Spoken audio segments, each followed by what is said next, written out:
When we first set out to find a candidate who could be blessed with the funds to build a home through hands-on houses, we had no idea just how challenging the task would be in El Salvador. It's not that there aren't many widows in need of a home, there are plenty. The real challenge comes from the high cost of construction and land in the country. Many widows don't legally own the land where they could build, and there are few who can offer financial support or donate time to help with construction. To make matters worse, workers often charge a hefty daily rate. As I reflect on these struggles, I now understand why so many people are forced to live in makeshift shelters. The idea of even starting the process of building a home seems so distant, so out of reach. This was the reality for Mrs. Zonia Rivera, a poor widow living in the rural community of San Rafael Cedros, 2 hours outside San Salvador. When we first met Zonia, she was filled with hope and anticipation at the prospect of receiving help to build a home. Her current shelter was a makeshift structure made of aluminum sheets and plastic, with no floor to protect her from the elements. Exposed to the relentless sun and rain, her shelter was a constant source of hardship. On our first visit, we quickly realized that her home was positioned in such a way that during heavy rains, water flooded the area like a river. She had already lost furniture to the floods. We found her bed raised on bricks to keep it above the water, a desperate attempt to save her belongings. Zonia, now 62, had been a single mother for most of her life and worked as a housemaid until her body could no longer keep up.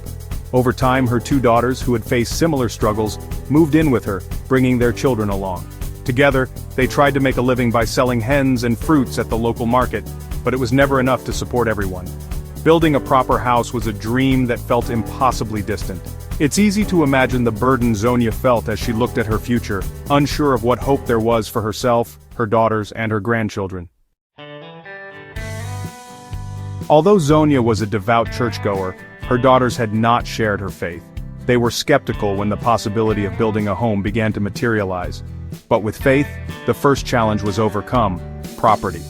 Although Zonia lived on family land, it was not legally registered, and she didn't hold the title of ownership. Her pastors at Casa de Bendición Church, led by the conviction that this was God's plan, began raising funds to cover the legal costs, which took about 5 months. Then, a storm struck, causing devastation across the country. Zonia's shelter was nearly destroyed, but the pastors rallied, gathering more funds through the mayor's office. Even so, it wasn't enough to complete the house. Despite the challenges, they began the construction with the few materials they had, trusting that God would provide.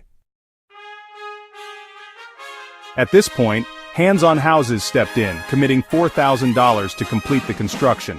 Some volunteers helped, but skilled workers, such as electricians and iron welders, had to be hired. As the house took shape, something even more profound happened. Zonia's daughters began to draw closer to God and started attending church.